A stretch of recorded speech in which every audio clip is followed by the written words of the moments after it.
Sunrise Interviews is brought to you by Valley Strong Credit Union. And welcome back. Joining us this morning, as he does every Friday, David Anderson, financial advisor and managing partner at Moneywise Wealth Management. Dave, good morning. Good to see you. Yeah, good morning, Maddie. All right, let's break down the latest jobs report that just came out this morning. 49,000 jobs added across the country this month, or last month, I should say, and the unemployment rate fell to 6.3%. Can you put these numbers into perspective for us? Yeah, well, if we compare it to last month, we lost over 200,000 jobs. So the fact that we created 49,000 jobs, you know, it's nothing to call home about and brag about, but it is expansion. It is creating some jobs. So the unemployment number fell to 6.3%. But remember, in all of these headlines, all of the millions of jobs that have yet to come back. So if we continue to see this type of job growth at 49,000 a month, it's certainly not going to be enough. Wow. And you know, when we look at the unemployment rate falling, everyone thinks, well, that's a good sign, right? Does that really mean anything?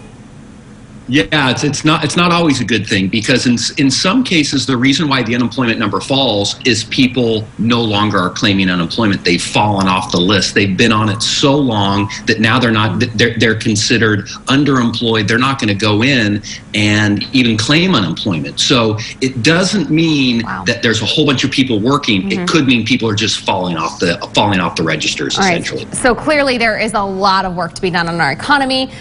We were talking about it earlier in our newscast. The Senate was up late debating COVID relief all night. And one of the things on the table is, of course, President Biden's $1.9 trillion proposal for a coronavirus relief bill.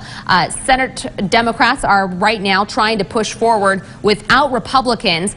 If this bill is passed and does become law, what does that mean for, you know, just your normal American? Yeah. Well, the first thing that this budget resolution contains is $1,400 in direct payments. Now, there was some bipartisan support to change these payments to be more directed towards those who really, really need them. There's been a lot of criticism that people who are making a lot of money receive these payments, but there is a $1,400 payment in there. The other thing that's going to impact individuals is unemployment. They've increased the little kicker, the federal government kicker, to $400, and that would last through September. So I think those two items are huge for people here locally who are struggling with work. If Republicans do get their way and that threshold is changed for who gets the stimulus check, where would it land?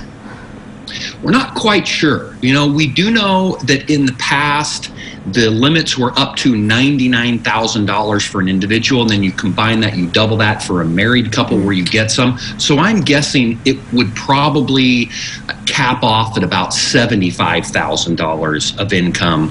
That would be my guess. But again, this is just a budget resolution, so it's just kind of a blueprint for our future. But I think there will be some limitations. Okay, yeah. And again, President Biden put mid-March as the deadline, so it could still be several weeks before we see this actually, you know, some action on this. Let's really quick just revisit GameStop. It was such a crazy week last week. You know, the amateur Wall Street investor versus the hedge fund managers. We saw some big gains for GameStop. We saw some steep losses this week, though.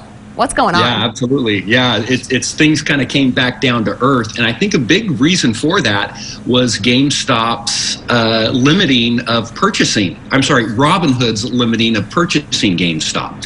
It had a big impact because, again, it was these private retail investors who were buying up all of these shares and pushing the price up. Well, Robinhood has now lifted all of those restrictions. They've all been lifted. So I'm curious to see if we see GameStop go back up today. So I don't think all of the craziness is behind us. Stay tuned, but be very, very careful. I just want to caution people out there who are looking at this and saying, oh, I want to get in on it. Be very, very careful. Yeah, it's more fun to sit back and watch this, I think, at this point, because it is such a wild ride. All right, Dave Anderson with Moneywise, thanks so much for being with us this morning. We appreciate it. You bet. Thank you. We'll be right back after